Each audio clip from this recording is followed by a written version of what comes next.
30절을 다 같이 한번 읽어볼까요? 30절 읽겠습니다. 또 미리 정하신 그들을 또한 부르시고 부르신 그들을 또한 의롭다 하시고 의롭다 하신 그들을 또한 영화롭게 하셨느니라. 아멘. 성도의 견인으로 불리는 하나님께서 우리를 부르시고 그리고 우리를 끝까지 인도하셔서 하나님의 나라에까지 인도하시겠다고 하는 영화로운 하나님의 나라 천국 백성으로 삼으시겠다고 하는 그 약속의 말씀을 오늘 성경은 우리에게 하고 있습니다.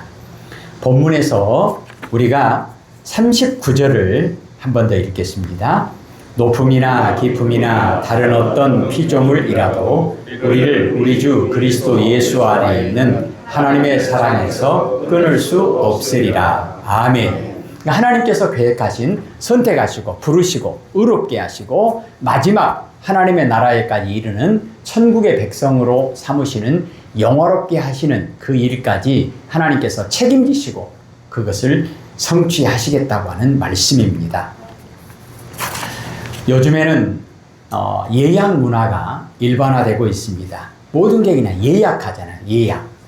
우리가 물건을 하나 사더라도 예약해가지고 예약금을 보내고 또 물건을 받기도 하고 전액을 보내고 물건을 받기도 하고 식당을 가거나 아니면 요즘에는 자동차를 타고 기차를 타고 비행기를 타고 먼 길을 여행할 때에도 전부 다 예약합니다. 치과를 갈 때도 예약하고. 그런데 이 예약하는 그 부분에 있어서 예전에는 말로만 예약하면 됐는데 지금은 예약하고 안 오는 사람들이 있다 보니까 돈을 주고 예약을 하고 계약금을 걸고 예약을 하고 그것도 어려움이 있으니까 전액을 주고 예약을 하기도 하고. 그런데 전액을 줬다고 해서 반드시 그것이 이루어지느냐? 그렇지 않은 경우도 있어요. 전액을 다 줬는데 실수하는 경우도 생깁니다.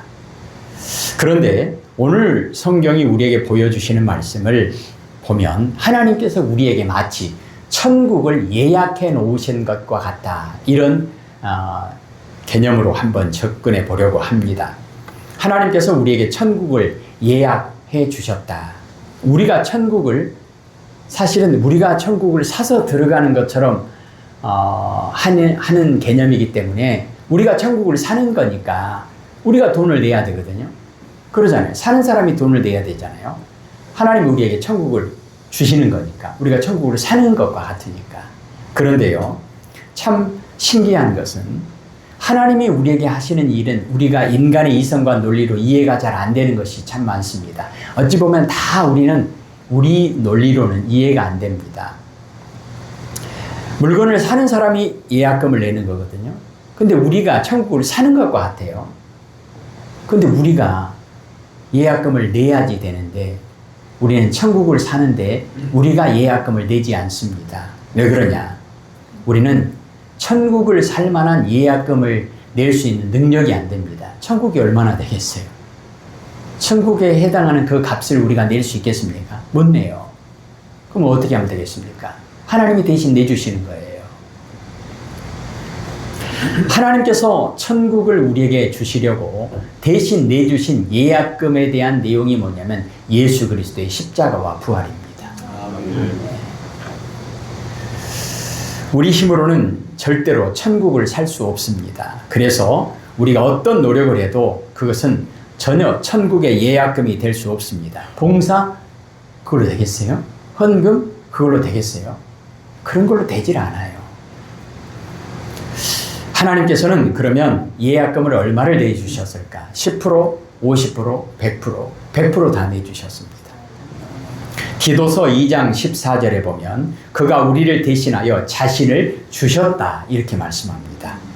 그래서 우리를 모든 불법에서 속량하시고 우리를 깨끗하게 하사 선한 일을 열심히 하는 자기 백성이 되게 하려 하셨다. 하나님께서 우리를 하나님의 백성 삼으시고 천국을 우리에게 주시기 위해서 하나님께서 하시는 구체적인 일이 뭔가? 사랑하는 성도 여러분, 하나님이 하시는 일을 대표적으로 보자면 하나님의 창조와 하나님의 구원입니다. 하나님의 창조에 나타난 대표적인 특징이 뭐죠? 능력이요. 능력. 구원에 나타난 하나님의 대표적인 속성 뭐죠? 사랑입니다. 그래서 하나님이 하시는 모든 일, 특별히 우리의 구원을 위해서 오늘 말씀을 나누고자 하는 우리에게 천국을 주시기 위해서 하시는 그 하나님이 하시는 모든 일에는 하나님의 능력과 하나님의 사랑이 그 안에 들어 있습니다. 우리는 하나님을 생각할 때 창조주 하나님, 하나님의 능력을 생각해야 되고 구원의 하나님, 하나님의 사랑을 생각해야 합니다. 그렇다면 이 하나님의 능력과 하나님의 사랑으로 하나님은 우리 한 사람 한 사람을 위해서 하나님의 나라를 준비하시고 우리를 하나님의 나라로 인도하시는 그 하나님, 애굽에 종살이하고 있는 이스라엘 백성들을 출애굽시키셔서 하나님이 약속하신 그 젖과 꿀이 흐르는 가나안 땅까지 인도하시기 위해서 하나님께서는 능력과 사랑으로 그들을 반드시 약속하신 가나안 땅으로 인도하신 것과 같이 하나님께서 오늘 우리가 읽었던 30절 말씀처럼 선택하시고 부르시고 의롭게 하시고 영화롭게 하셨다. 하나님의 구원의 역사를 반드시 이루시겠다는 것입니다. 그렇다면 이 하나님의 사랑과 하나님의 능력으로 우리가 받은 그 천국을 우리가 생각할 때 우리가 고백할 것은 무엇인가? 은혜다. 이렇게 고백합니다. 은혜로 된 거예요. 우리가 천국을 사는 건데 하나님이 계약금도 다 내주시고 그리고 마지막 잔금까지 다 치르시고 그리고 돈만 내주시는 것이 아니라 반드시 가나안 땅까지 인도하시고 반드시 천국까지 인도하시겠다는 것입니다. 끝까지 어떻게 해요? 임마누엘 함께 하셔서 우리를 하나님께서 천국 백성 삼으시겠다. 그렇다면 이 모든 것이 우리에게는 은혜다 이렇게 고백하는 것입니다. 이 은혜를 깨달은 사람들이 어떻게 살아가야 할 것인가? 28절을 한번 읽겠습니다. 28절입니다. 시작. 우리가 알거니와 하나님을 사랑하는 자, 곧 그의 뜻대로 부르심을 입은 자들에게는 모든 것이 합력하여 선을 이루느니라. 아멘. 이것도 마찬가지 개념이죠. 하나님이 우리를 사랑하십니다. 그렇다면 우리도 하나님을 사랑해야 한다라고 성경은 우리에게 가르쳐 줍니다. 아멘. 우리가 마음을 다하고 목숨을 다하고 힘을 다하고 뜻을 다해서 하나님을 사랑해야 한다. 신명기 6장 5절의 내용이죠. 하나님을 사랑하는 것이 가장 큰 계명입니다. 하나님을 사랑하는 것이 모든 율법과 계명의 완성입니다. 가장 큰 계명이 하나님을 사랑하는 것이다. 그 하나님을 사랑하는 것에 모든 것이 다 들어있다는 것입니다. 그리고 하나님을 사랑하는 자에게 나타나는 증거가 뭐냐? 하나님의 뜻을 행하는 것입니다. 우리는 사랑하는 사람이 있다라고 생각한다면 그 사람이 원하는 것을 기꺼이 해줍니다. 얼마나 더 많이 사랑하느냐 이것을 알 수 있으려면 그 사람을 얼마나 사랑하느냐, 그 사람이 원하는 것을 얼마나 내가 따라주느냐, 그 사람의 뜻을 바로 알고 그 사람의 뜻에 내가 얼마나 반응하느냐, 이것이 그 사람에 대한 사랑의 증거라고 할 수 있겠습니다. 사랑하는 성도 여러분, 우리는 하나님의 뜻을 따라서 살아야 한다. 이것이 마태복음 7장 21절에는 그런 말씀이 있잖아요. 나더러 주여 주여 하는 자마다 다 천국에 들어가는 것이 아니고 하나님의 뜻대로 행하는 자라야 천국에 들어간다. 그러니까 하나님께서 우리를 하나님의 나라 천국 백성 삼으시고 거기까지 인도하시는 과정에서 우리가 해야 할 일은 무엇인가? 하나님의 뜻에 순종해야 한다는 것입니다. 은혜 받은 성도들은 하나님의 뜻을 바로 알고 하나님의 뜻을 따라야 한다. 왜 그러냐? 완전히 서게 되는 것은 하나님의 뜻뿐입니다. 이 세상의 모든 것은 하나님의 뜻대로 하나님의 절대적인 주권에 의해서 이루어져 가고 있습니다. 그래서 우리가 하나님의 뜻을 따를 때 우리의 길이 형통하게 되고 하나님의 약속에 참여하게 될 것입니다. 많은 어려움 속에서도 우리가 하나님의 뜻을 따를 때 소중한 인생을 낭비하지 않고 수고의 보상을 받을 수 있다는 것입니다. 위대한 인간의 업적보다도 하나님의 뜻을 따르는 것이 가장 귀하고 복되고 영광스러운 일입니다. 그런데 하나님을 사랑하는 것도 감사한 마음으로, 하나님의 뜻에 순종하는 것도 감사하는 마음으로, 내가 하나님을 사랑해야 내가 하나님께 더 많은 것을 복을 받을 수 있으니까 그래서 하나님을 사랑해야지, 그게 아닙니다. 이미 받은 은혜가 너무 커서 감사한 마음으로 하나님을 사랑하고, 그리고 하나님의 뜻에 순종하는 것도 이미 받은 은혜가 너무 감사해서 하나님의 뜻에 순종하고, 그래서 성도의 감사의 개념은 일반적인 통념을 완전히 초월하죠.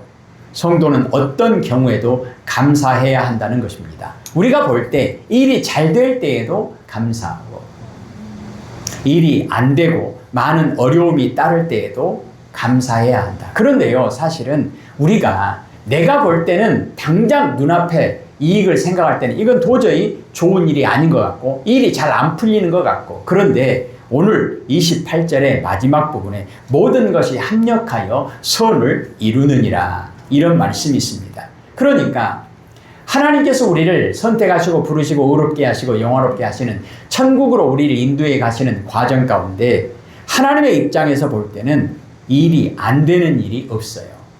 모든 것이 합력하여 선을 이루게 될 것입니다.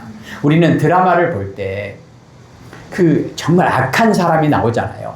주인공은 대부분 다 고생 지지리도 합니다.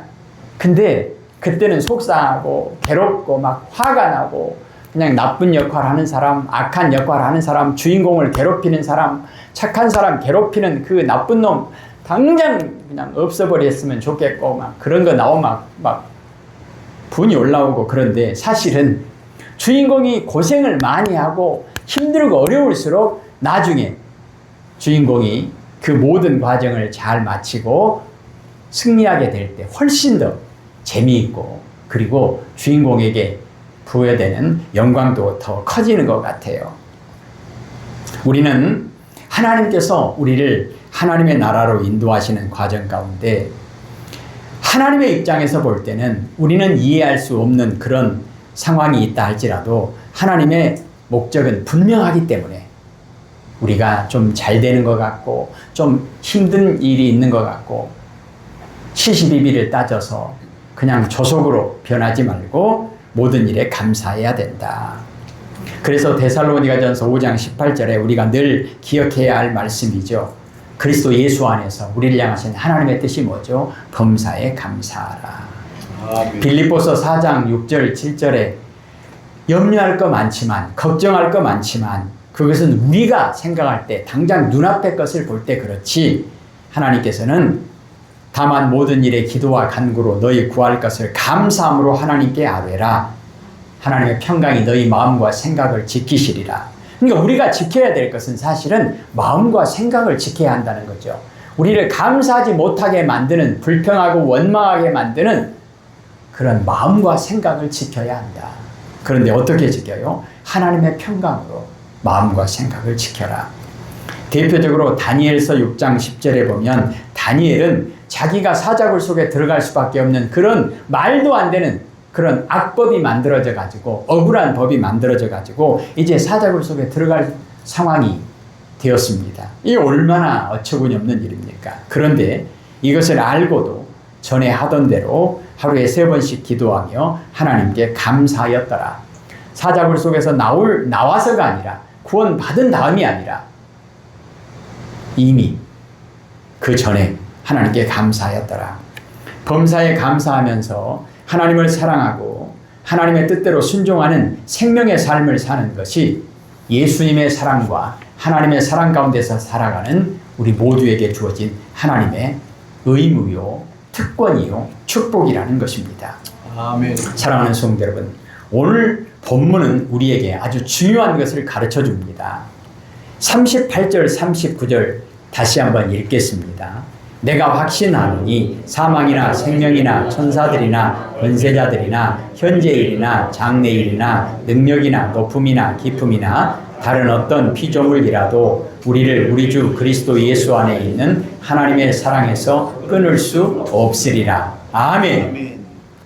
왜요? 37절에 이 모든 일에 우리를 사랑하시는 이로 말미암아 우리가 넉넉히 이기느니라. 우리를 사랑하시는 이가 누굽니까? 예수님입니다. 그러니까 예수님의 사랑과 하나님의 사랑이 확실하게 우리를 보증하고 있기 때문에, 보장하고 있기 때문에, 우리를 붙들어 주시고 있기 때문에, 우리를 인도해 주시고 있기 때문에 우리에게 확실한 것은, 하나님이 약속하신 천국은 확실하다. 이것을 말씀합니다. 여러분, 이 세상에서는요, 내가 계약금 다 내도, 전액을 다 지불해도요, 확실하지 않습니다. 왜냐? 그 계약금 받고 먹튀하는 사람들이 있거든요. 계약을 취소하는 사람들도 있어요. 위약금 내고 그 계약을 파기하는 사람들도 있습니다. 그런데 하나님은 절대 그런 분이 아니라는 것입니다. 그래서 예수님의 사랑과 하나님의 사랑이 확실한 보증이 되신다. 이것을 우리에게 가르쳐 줍니다. 그렇다면 오늘 이 시간에는 우리가 구체적으로 삶 가운데서 이제 하나님을 섬길 것인가, 아니면 대표적으로 금요일날 밤에 오덕구 목사님 말씀 영상을 통해서 재물 사용을 어떻게 할 것인가, 이제 구체적인 삶의 내용 가운데 그 부분을 조금 더 집중해서 생각해 보도록 하겠습니다. 하나님은 우리를 보호해 주십니다. 궁극적인 목적이 뭐죠? 우리를 천국 백성 삼으시려고, 천국에 가는 그때까지, 가나안 땅에 들어갈 그때까지, 영화로운 하나님의 자녀로서의 완전한 승리를 이룰 그때까지 하나님께서 보호해 주셔야 된다는 것입니다. 보호 그러면 특별히 두 가지예요. 영적으로도 보호해 주셔야 되고 육적으로도 보호해 주셔야 합니다. 그런데 우리의 눈에 보이는 것은 당장 눈앞에 부딪힌 현실은 육적인, 물질적인 보호가 가장 시급한 것으로 보이죠. 근데 그것이 중요합니까? 중요합니다. 왜 그러냐? 우리는 물질적인 고통을 딱 만나면 영적으로 시험에 들기 쉽습니다. 그래서 하나님께서는 우리를 사랑하시기 때문에 영적인 부분이 더 중요하지만 영적인 시험에 들지 않도록 하시기 위해서 물질적인, 육적인 부분도 하나님께서 아주 중요하게 생각하시고 그것을 도와주신다는 것입니다. 우리 속담에 사흘 굶어서 도둑질 안 하는 사람 없다. 사흘 굶어서 나머지 땀 안 넘는 사람 없다. 땀을 왜 넘습니까? 도둑질 하려고. 땀 안 넘는 사람 없다. 그 말은 우리가 사흘을 굶는다고 하는 것은, 우리의 육신이 고통을 당한다고 하는 것은, 물질적인 고통을 당한다고 하는 것은 도둑질을 할 수밖에 없는 영적인 시험을 당할 수밖에 없는 아주 영적인 중요한 시험거리가 된다는 거예요. 그래서 하나님께서 사흘 굶는 것을 그냥 방치하지 않으시고 우리에게 약속하신 것이 뭐죠? 일용할 양식을 주옵시고, 이것은 예수님께서 주기도문에 아예 약속하셨습니다. 그리고 우리들에게 늘 기도하라고 말씀합니다. 그런데 우리가 기도해야 하나님이 채워주시고 기도 안 하면 안 채워주십니까? 그게 아니고 늘 고백하라는 내용이죠. 사랑하는 자녀들이, 갓난 아기가 엄마 나중에 갚아줄게, 기름종이에 적어놓고 나 저자 한 번만 줘, 그런다고 계약서 쓰고 줍니까? 아니죠. 안 먹은다고 해도 억지로 시간 맞춰서 막 계속 주잖아요. 칭얼거리면 무조건 전 먹이잖아요. 왜요? 사랑하니까. 하나님은 어떠시겠습니까? 하나님은 우리를 천국으로 인도하시기 위해서 우리를 물질적으로도 보호해 주신다는 것입니다. 왜요? 물질적인 시험을 당해가지고 중간에 탈락하면 안 되니까. 그래서 이스라엘 백성들을 가나안 땅에 인도하시는 그 과정 가운데 광야에서 40년 동안 한 번도 농사 짓지 않았지만 한 번도 배고파서 굶지 않도록 만나를 내려주신 하나님의 그 보호하심, 우리는 잘 알고 있습니다. 물론 하나님은 우리가 세상에서 행복하게 살기 위해서도 물질적으로 보호해 주십니다. 우리를 자녀로 삼으셨는데 물질적으로 고통당하는 것을 하나님께서 내버려 두시겠습니까? 그렇지 않습니다. 자녀가 헐벗고 굶주리는데 가만히 있을 부모가 어디 있습니까? 차라리 부모가 못 입고 못 먹고 허리띠를 졸라매고 내가 굶더라도 자녀들을 먹이는 것이 부모의 마음 아니겠습니까? 사랑이잖아요. 그래서 자녀 입에 음식 들어가는 것만 봐도 부모는 배가 부르다, 이런 표현을 쓰지 않습니까? 하나님께서는 세상에서 우리가 행복하게 살기 위해서도 물질적으로 돌봐주신다는 겁니다. 그런데 우리가 생각해야 될 아주 어려운 문제가 있습니다. 이 내용은 우리가 저번에도 한번 나누었던 내용입니다. 사람이 연약한지라 물질적인 축복을 받으면, 물질적인 어려움이 있을 때보다도 물질적인 축복을 받으면 더 큰 시험에 빠져버린다는 거예요. 더 큰 죄를 짓는다는 거예요.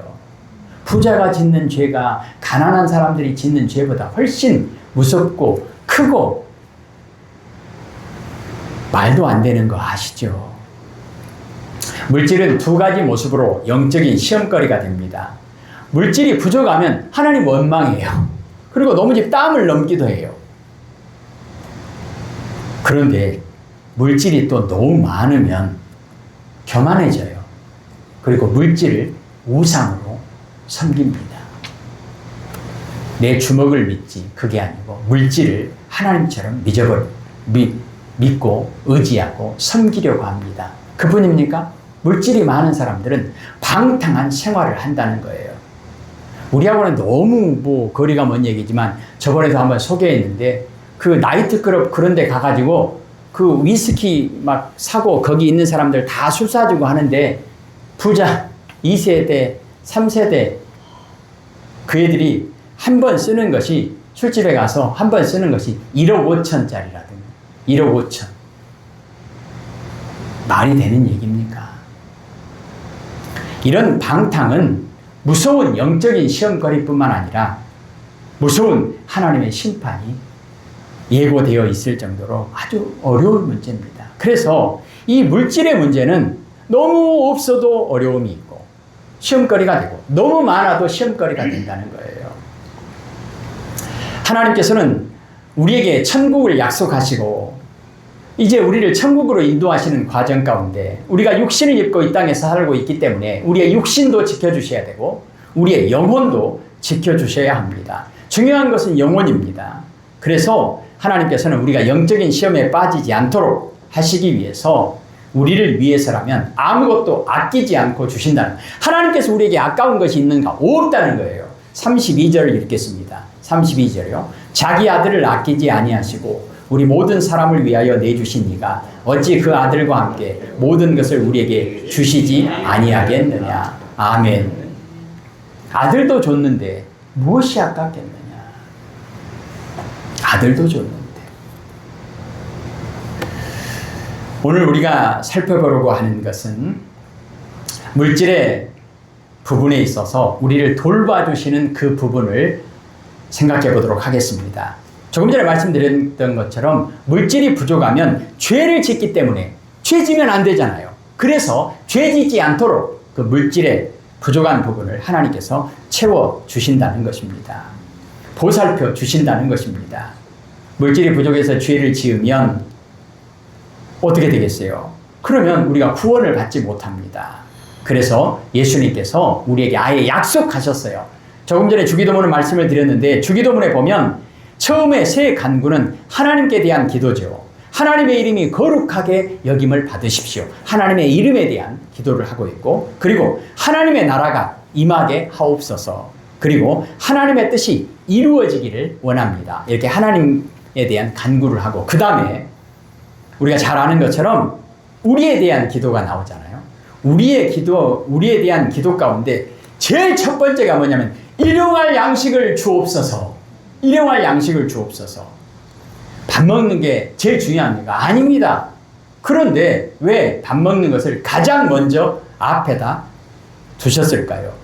그 다음 밥 먹는 거, 그 다음에 죄를 짓지 않게 해주시고 죄를 용서해 주시고 시험에 빠지지 않게 해주시고 악에서 우리를 구원해 주십시오. 그러니까 악에서 구원해 주시는 거, 이것이 더 중요하잖아요. 그런데 순서가 일용할 양식을 주옵소서, 이것이 더 먼저 나왔다는 것입니다.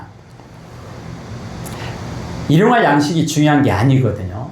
그런데 왜 그것을 제일 앞에다가 두셨을까? 시험에 빠지지 않게 하시려고 그렇게 하신다는 거예요. 시험에 빠지면 우리의 영혼이 시험에 들고 영생을 지키지 못하기 때문에 그렇습니다. 그래서 예수님은 시험에 빠지지 않는 것, 그 앞에다가 일용할 양식을 주옵소서, 이것을 먼저 하라고 가르치셨습니다. 왜냐? 양식이 없으면 너무 땀 넘어보니까 죄를 짓게 되니까 하나님을 원망하게 되니까, 그래서 그런 시험거리들을 아예 만들지 않으시려고 그런 시험거리들을 제거해 주시는 것입니다. 그래서 예수님께서 우리가 시험에 빠지지 않게 해주십시오, 이 기도보다도 더 먼저 말씀하신 것이 시험거리를 없애달라는 기도를 먼저 하라고 가르치신 것입니다. 예수님께서 이렇게 기도하라고 가르치신 것은 이것이 하나님의 뜻이기 때문에 그렇습니다. 하나님의 뜻은 무엇입니까? 지나치게 힘든 물질적인 시험을 주지 않는 것입니다. 하나님은 우리를 사랑하시니까 우리가 너무 힘든 것을 못 보시는 거예요. 그래서 너무 힘들지 않게 고린도전서 10장 13절에 보면 이렇게 가르쳐 주십니다. 사람이 감당할 시험 밖에는 너희가 당한 것이 없나니 오직 하나님은 미쁘사 너희가 감당하지 못할 시험 당함을 허락하지 아니하시고 시험 당할 즈음에 또한 피할 길을 내사 너희로 능히 감당하게 하시느니라. 성경은 이런 내용들을 많이 우리에게 가르쳐 줍니다. 대표적으로 일용할 양식의 문제, 먹고 사는 문제, 이 부분에 있어서 예수님께서 물고기 2마리와 보리떡 5개로 5,000명을 먹이신 사건 우리가 아시죠? 매일매일 먹고 살기가 어려웠던 사람들, 이 사람들을 배불리게 먹여주시는 겁니다. 그래서 이제 사람들이 배부르게 먹고 문제가 생겼어요. 또 물질적인 축복을 받으니까 이제 예수님만 왕으로 삼고 예수님만 따라다니면 우리가 아무것도 안 해도 이렇게 날마다 배부르게 먹고 살고 아무 걱정 없이 살 수 있겠구나, 이런 생각을 하고 예수님을 왕으로 삼으려고 하는 거예요. 그런데 예수님은 왕이 돼가지고 거지 왕이 돼가지고 이 세상적인 사람들의 왕이 돼가지고 날마다 독댕이를 떡 만들어가지고 그 사람들 배부르게 먹여만 주는 그런 일만 하시면 되느냐, 그런 일을 하실 뿐인가? 아니에요. 예수님은 곧 있으면 십자가에서 죽으시고 영원한 죄와 사망 권세를 이기시고 부활하시고 구원을 주셔야 될 뿐입니다. 근데 사람들이 예수님을 왕으로 삼으려고 하니까 예수님은 거기에 동조할 수 없었습니다. 그래서 예수님은 혼자 산으로 가서 기도하십니다. 예수님이 산으로 가시니까 제자들은 이제 배를 타고 바다를, 호수를 건너갑니다. 근데 여러분 아시다시피 호수 한 가운데 정도 가가지고 풍랑이 일었어요. 바다가 그냥 막 뒤집어지는 거예요. 무서운 광풍이 몰아닥치는 거예요. 그래서 제자들이 이제 막 어찌할 바를 모르고 큰 위기에 처했습니다. 그런데 예수님께서 그 상황을 또 어떻게 해결하시느냐? 성경은 예수님께서 그것을 지켜보셨다라고 말씀합니다.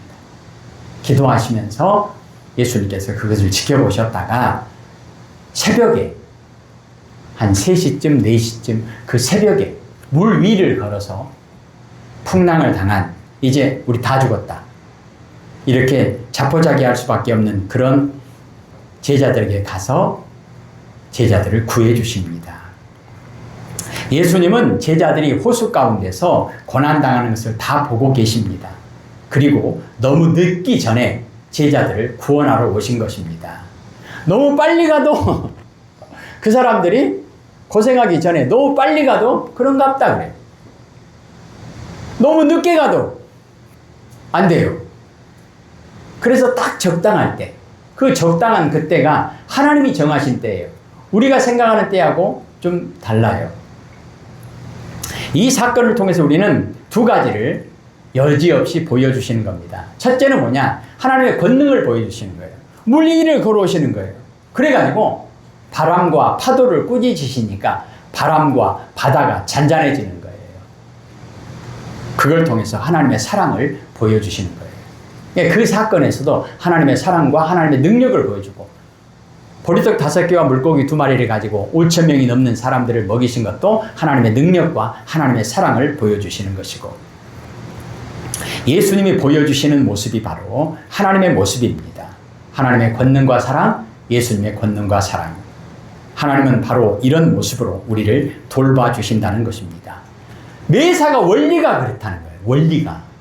우리가 당하는 모든 삶 속에서의 어려움을 극복하든지 아니면 우리가 고백해야 될 모든 하나님의 은혜에는 반드시 이 2가지, 하나님의 권능과 하나님의 사랑이 그 속에 담겨져 있습니다. 우리가 그것을 알고 고백해야 한다는 것입니다.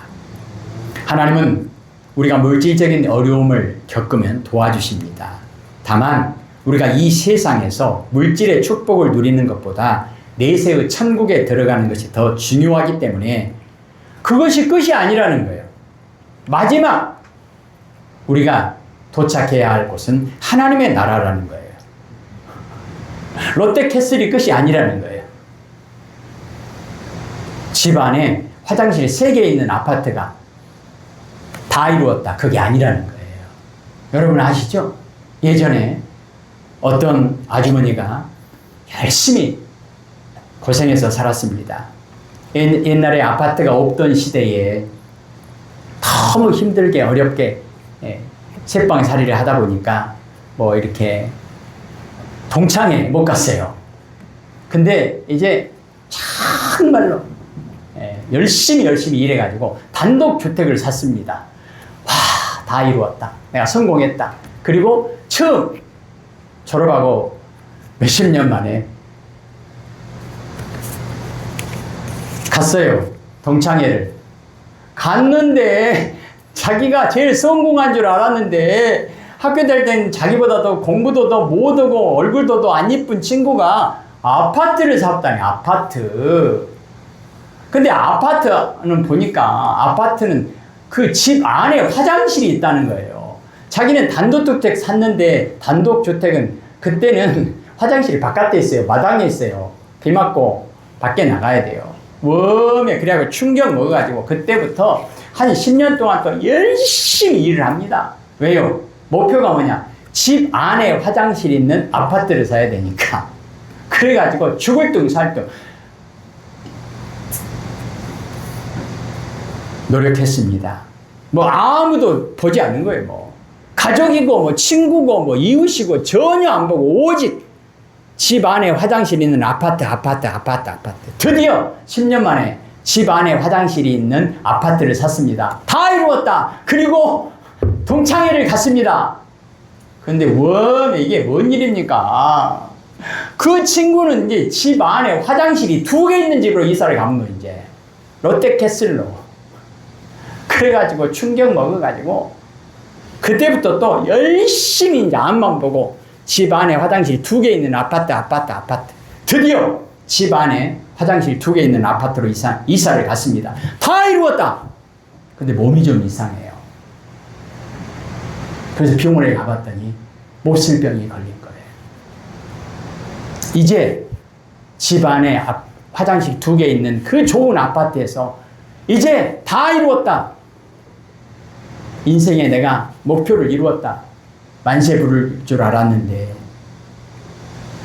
이게 웬일입니까? 약간의 각색한 내용도 있지만 우리가 이 세상에서 내용은 약간씩 다르지만 여러분 이 세상에서 우리가 추구하고 바라보고 원하는 것이 이 세상 것이라고 한다면 그 어떤 어마어마하고 위대하고 화려한 업적이라 할지라도 다 마찬가지라는 그 아줌마만 좀 그렇습니까? 아니에요. 그 아줌마는 그래도 온 가족이 편하게 살 수 있는 그 아파트, 그 좋은 집 얻기 위해서 인생을 그렇게 투자했으니까 죄는 아니잖아요. 근데 우리는 그보다 훨씬 더 악하고 추하고 형편없는 일에 우리 인생의 모든 것을 올인하고 사는 그런 경우는 없습니까?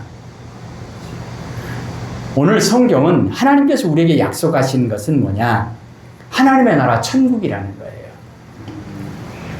예수님께서 우리에게 그 내세의 천국을 약속하시고 거기까지 반드시 도달할 수 있도록 우리에게 도와주시겠다고 약속하십니다. 아멘. 하나님은 우리에게 물질의 축복을 얼마든지 주실 수 있습니다.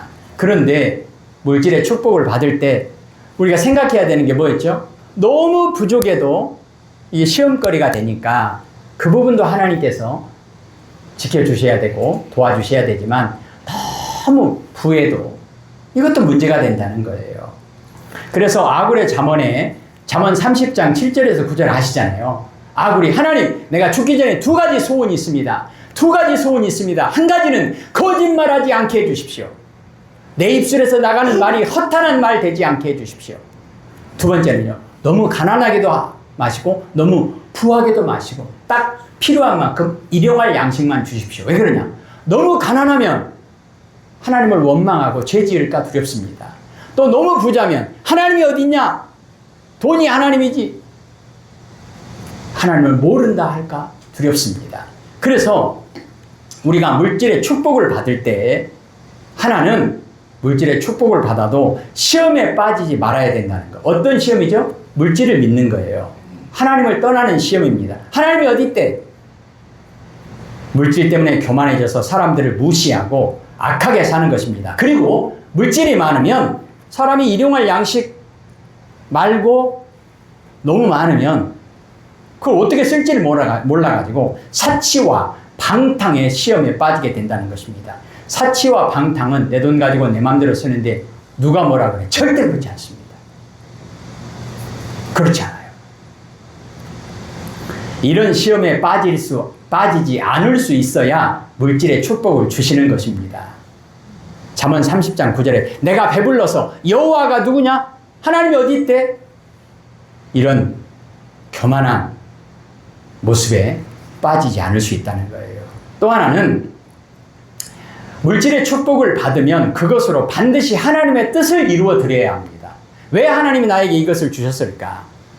옆에 있는 사람이 밥을 한 그릇밖에 못 먹어요. 근데 내가 지금 밥이 4그릇이 있어요. 그러면 왜 나에게 4그릇을 주셨을까? 아, 나는 3그릇만 필요한데 왜 4그릇을 주셨을까? 옆에 사람이 한 그릇밖에 없네? 아, 저 사람 한 그릇 더 주라고 나한테 4그릇 주셨구나. 자, 그러면 보통 사람은 4그릇 중에 내가 3그릇만 먹고 한 그릇 주는 것만 해도 대단히 칭찬할 일입니다. 그런데 이 수준은 그냥 수준이에요. 그냥 보통 사람 수준이에요.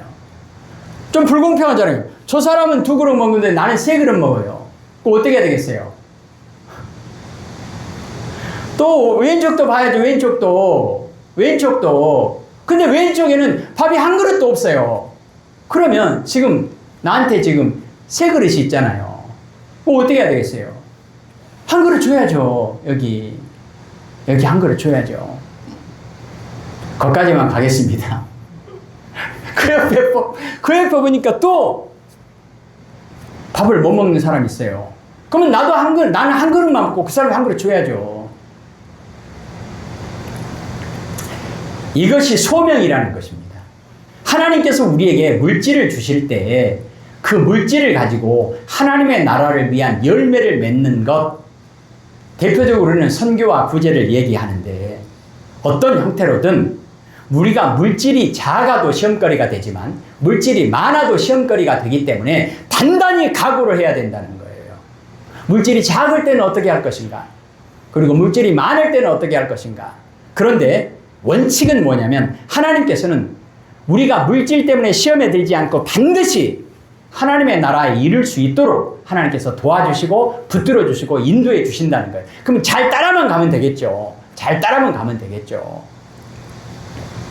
신앙이 성숙해도 물질의 축복을 받지 못하는 사람도 있습니다. 그런 경우는 그 사람에게 그런 소명을 주지 않았기 때문에, 사명을 주지 않았기 때문에 물질의 축복을 많이 받지 못하는 경우도 있습니다. 그러면 그 사람은 또 다른 부분에 소명을 주셨기 때문에 그렇게 해 나가면 됩니다. 바울은 물질에 대한 소명이 없었습니다. 그래서 바울은 물질로 많은 사람을 돕는 그 물질이 없었어요. 바울에게는 다른 소명이 있었기 때문에. 그러나 아브라함이라든가 이삭이라든가 이런 사람들은 부자잖아요. 그 사람들은 왜 그렇게 하나님께서 주셨겠어요? 물질의 소명이 있으니까. 우리는 예수님의 십자가를 통해서 우리의 구원을 하나님께서 확증해 주신 것을 오늘 성경을 통해서 우리가 생각해 보았습니다. 하나님께서는 천국을 확실하게 우리에게 약속해 주셨다는 것입니다. 이 구원을 이루기 위해서 우리를 하나님께서 도와주시는데 시험에 들지 않도록 우리가 육적으로 너무 고통스러워도 시험에 들 수밖에 없기 때문에 육적인 부분도 보살펴 주시고 물질적으로도 보살펴 주신다는 것입니다. 고통이 너무 심해지지 않게 필요할 때 오셔서 도와주신다는 것입니다. 그래서 우리 모두가 어떤 어려움 속에서도 믿음을 지키는 게 뭐죠? 시험에 빠지지 않는 거예요. 죄를 짓지 않는 거예요. 그리고 그 물질을 통해서 소명을 이루는 삶, 이것을 통해서 하나님께서 우리에게 약속하신 영화롭게 하시고 하나님의 나라에 이르는 그 구원의 길을 끝까지 잘 걸어갈 수 있도록 하나님께서 도와주시겠다는 겁니다. 붙들어 주시겠다는 것입니다. 그렇다면 우리가 고백할 것은 하나님 우리를 극진히 사랑하신다. 우리를 사랑하시는 하나님은 창조주 하나님이시다. 권능의 하나님이시다. 못할 일이 없으신 하나님이시다.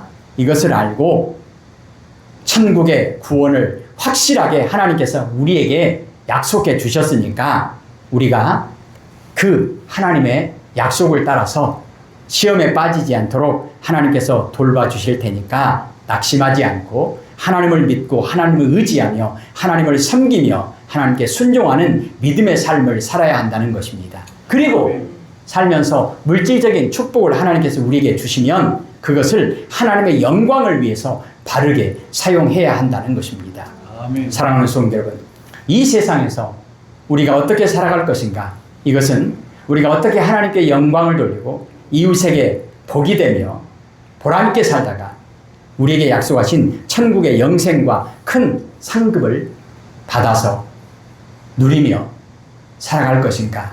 이것과 연결되는 문제이기 때문에 우리가 이 세상을 살 때 그냥 대충 막 사는 것은 하나님께서 우리에게 허락하신 삶이 아닙니다. 기도하십시다. 하나님 아버지 감사합니다. 하나님께서 우리에게 천국을 약속하셨습니다. 그리고 반드시 약속하신 천국을 우리에게 허락해 주시기 위해서 우리의 모든 부분을 간섭하시고 지키시고 보호하시고 인도하시고 도와주시겠다고 약속하신 하나님의 말씀을 늘 기억하며 하나님 하루하루를 믿음으로 살아갈 수 있도록 도와주세요. 성령님 도와주세요. 우리의 마음과 생각을 지켜주세요. 붙들어주세요. 예수님 이름으로 기도합니다. 아멘.